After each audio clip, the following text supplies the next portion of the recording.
도널드 트럼프 미국 대통령이 이란 핵협정 탈퇴를 공식 선언하면서 우리나라 업계에도 크고 작은 타격이 예상되고 있습니다.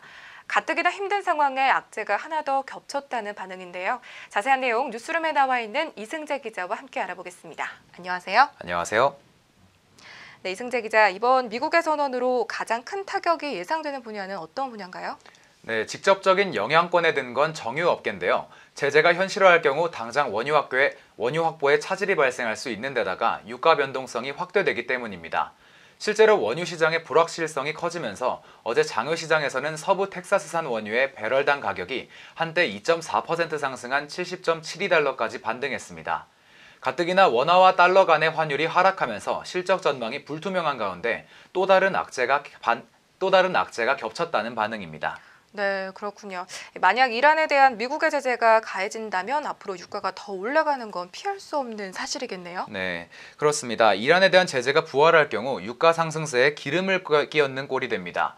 월스트리트 저널에 따르면 이란은 하루 270만 배럴의 원유를 수출하고 있는데요. 이는 국제 원유 수요의 약 3%에 이릅니다. 만약 이란 제재가 부활한다면 유가가 최소 배럴당 5에서 10달러 정도 올라가 현재 배럴당 70달러 선인 유가가 80달러까지 치솟을 거란 전망도 나오고 있습니다. 네, 아무래도 이러한 제재가 있을 경우 가장 민감하게 반응할 요소가 유가이기 때문에 그런 것 같은데요. 다른 분야는 어떻습니까? 네, 이란에 차를 수출하는 국내 완성차 업체들도 상황을 예의주시하고 있는데요. 국내 완성차 업체들은 핵협정 이전에 미국과 이란 간 갈등이 심했던 때에는 대외적으로 이란 사업을 중단한 바 있습니다. 이번에 이란에 대한 제재가 부활하고 미국과 이란의 관계가 다시 악화된다면 수출에 영향을 줄 수도 있다는 분석입니다. 네, 그런데 아직 제재가 현실화되지 않은 데다가 제재가 부활한다고 하더라도 예전만큼은 아닐 거라는 분석도 있잖아요. 네, 맞습니다. 실제로 원유업계 관계자는 트럼프 대통령이 선언한 건 핵협정 탈퇴이지 경제 제재가 아니라면서 아직 상황을 더 지켜볼 여지가 있고 설령 제재가 재개된다고 하더라도 나름대로의 대책을 마련해둔 상태라고 말했습니다.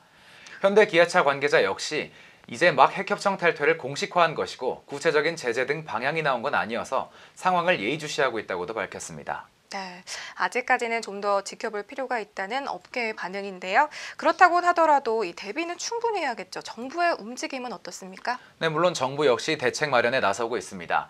이인호 산업통상자원부 차관은 어제 정유업계 등과 함께 미국의 대이란 제재 보건이 우리 경제에 미치는 영향을 분석하고 대응책을 수립하기 위한 회의를 열었고요. 산업부 관계자는 미국과 협의를 통해 우리나라는 이란산 원유 수입 제재에서 예외를 인정받는 방안을 검토 중이라고 말했습니다. 네, 정부 역시 대비책을 마련하고 있다는 거군요. 좋은 정보 잘 들었습니다. 지금까지 이승재 기자였습니다. 고맙습니다. 고맙습니다.